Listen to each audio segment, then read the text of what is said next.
Hi. Okay, so I have to really present some ideas now. Otherwise, it's actually not um, on the same kind of informations. So I have worked on, of course, TrueOS as always. The blueprints is now a collection of maybe these apps, 10 to 20 apps. Chart, flags, currency, SVG, retrosum. These are apps. And then we have the graphics adapter. This is because, the GPU is not making progress. We have now custom GPU logic and custom VHDL is kind of hardware development now. But as well, I bring that back to XELP render engine, UHD 770, and for sure, some kind of graphics backend. I will not, this is what I would definitely, this is it's nice to have that, even though it's at 0. Then we have the reds. This is kind of because, I make blueprints and I have like 20 blueprints now, and we don't have a application development system. So I made the rapid application development system that would just imagine this is like your small little IDE. The entire point of this just to make blueprints for TrueOS, but make them in user space, use whatever we need. It uses entire Rust toolchain, uses WebStack, Tokyo, whatnot, but this does not use TrueOS. It's just an app packer here, and this is a app packer deluxe. It's basically like this. This makes a Rust app, and this makes a Rust app, but this is mine or ours because it has local coder integrated. It's also yours. It's open source.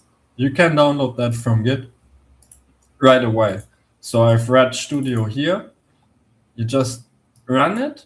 You go to this page, and you're already building in your web browser Rust AI, Rust TrueOS app with AI, and you can use local coder and your OpenAI key, and we'll put that in the JSON and get some environment stuff out of the way. So I don't have to do much to local coder. Local coders right now is submodule and blueprints. I use it for two things. I make a local CLI tool, and the local CLI tool is in the reds, okay? Here's a local CLI tool. It's a symlink to the local coder for Ubuntu. No changes really made to local coder. And then I use local coder as a second thing. It's in the blueprints, and one day will be a blueprint. That means it has a distribution and it's a blueprint. So this goes into the TrueOS, and there it can be used. But this is a path that's dormant. So if I go now here, open the local coder and show you, it's 5 MB as a blueprint, but I promise to you that will not even be 1.5 MB anymore if it's actually integrated to the last framework ideas. So local coder for TrueOS is going to be below 2 MB executable, running on every TrueOS there is, if people start to adapt TrueOS. So now we have that out of the way. Now let's look at what Rust can already do for you. And therefore we're going to start Rust. Here we are. So just do a full refresh of the page, start blank. This is Rust. And Rust allows you to make a new app. And then you choose, I want to make a form, a canvas, a tool, a service, or the shell app that uses basically shell.io. And then you get to choose your design in the app. You can open another project, right? And you get to choose your design, your HTML, your CSS. This is actually nothing new. I believe in HTML. I believe in CSS. It is going to do any kind of UI in whatsoever seconds because it is just made to do UI if you don't look at JS. And here you have Rust. It, of course, does not run in some browser idea. It's all native.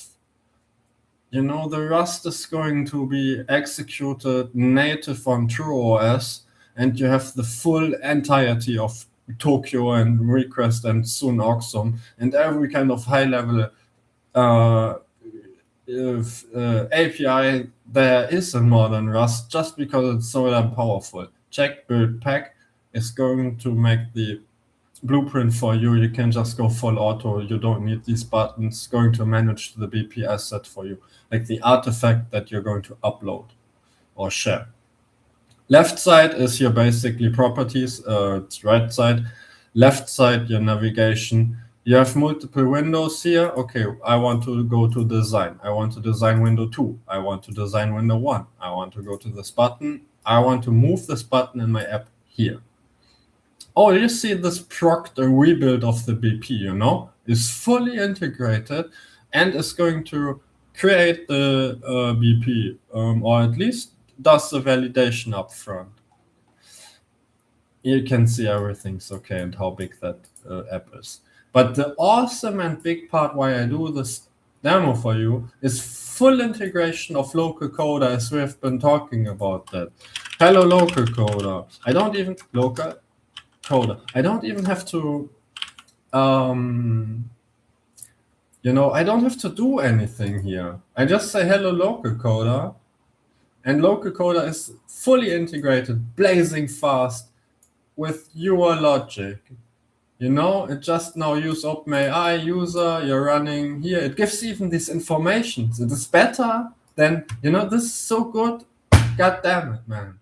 Now I can just say, hello, make a Rust file that, I don't know, like counts to 10, reverses the string, and gives some, I don't know, some simple 2D coordinates, all as helper, so I can see you know how to work here. So this is, we're firing that to local coder. Local coder is now probably busy. And the IDE is going to be busy. And we're getting files, and we're getting actions and tool calls, you know? Now I go to HTML, CSS, or Rust. And let's see what the AI did. Like, you know, we can go here. There's the Rust. Here's the helpers. Here have we coordinates. It dropped in the coordinates function. It dropped in reverse string function and the count to 10 function. Like, you know, greatness, man. I will end demo here because, you know, we have basically the rapid application development studio. We have local coder, and we can make blueprints for TrueOS. This, of course, all user space, so we cannot be proud. It's all STD.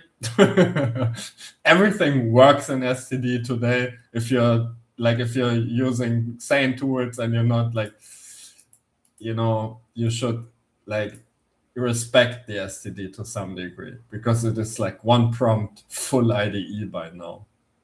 But it is, of course, comes with the consequences of running in the browser and stuff, you know. It's all pretty magic.